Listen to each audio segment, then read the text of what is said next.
You are selected. Your posting is in Kakinada. ఈ విషయం అర్జెంట్గా అమ్మాయి చెప్పాలి. నాకు తెలుసు బేట, నా కొడుకు ఎప్పటికైనా సర్కారీ కొలువు కొడతాడని. నేను లేకుండా ఎట్టుంటావురా? 4-5 నెలల్లో ట్రాన్స్ఫర్ అయ్యి నేను వస్తా కదా. నువ్వు బెంగపడక టైంకి టాబ్లెట్లు వేసుకో.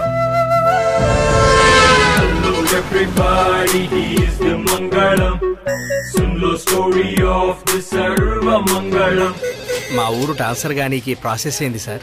ముందు జాయిన్ అవ్వయా జోగారావు. 3 సంవత్సరముల వరకు దూరంగా ఉంటావు. మన కాంపౌండ్ లో ఈ పని చేసేవాడు ఒకే ఒకడు ఉన్నాడు. తత్కాల్ చాలా కష్టం. ట్రాన్స్ఫర్ ఫైల్ కూడా మీ చేతుల్లోనే ఉంది.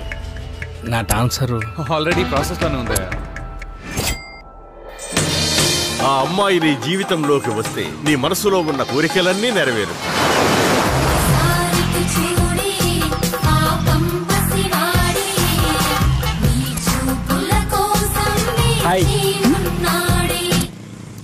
రూపాయలు అంచు లేకుండా ఈ ఆఫీసులో పనిచేయించుకుంటా. అయ్యా నమస్కారం. నమస్తే. కొత్త హౌస్ కన్స్ట్రక్షన్ అండి. పర్మిషన్ కోసం ఎవరిని గెలవాలి? ఈయన కలవండి సార్. ఒకలా అందంగా ఉంటే చూడలేరు మీరే. నేనే కాదు మా అమ్మ కూడా ఇంతే. అయ్యి బాబు ఇవాళ మంగళవారం మంగళవారం రమ్మంటారా?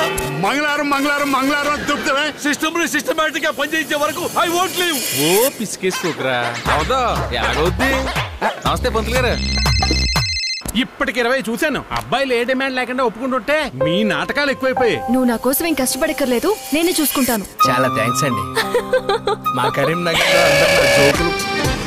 హే రాణి గారు. హాయ్ కాంతి గారు. నా వల్ల అయితే లేదన్న. ఇప్పటి వరకు ఒక్క దినం కూడా రాణి ఇంప్రెస్ చేయలేకపోయినా. ఆయన ఎలా బండి లేదు కదా. ఆడుకున్నావు పని చేస్తున్నావా? డబ్బులు తీసుకుంటే నెల అయింది, మొత్తం 10,000 వడ్డీ అయింది. మస్తు పరేషాన్ చేస్తాడు నా కాంతుగాడు. ఇలాంటి అమ్మాయి ఇక్కడ ఎలా బతుకుతాడు ఈ లోకంలో? అసలు ఈ జన్మలో నేను ట్రాన్స్ఫర్ కాకుండా నువ్వు నీ ప్రేమను పొందాలన్నా, నీ ట్రాన్స్ఫర్ సాధించాలన్నా అది కేవలం ఆత్మవిశ్వాసంతోనే సాధ్యం, అంధవిశ్వాసంతో కాదు.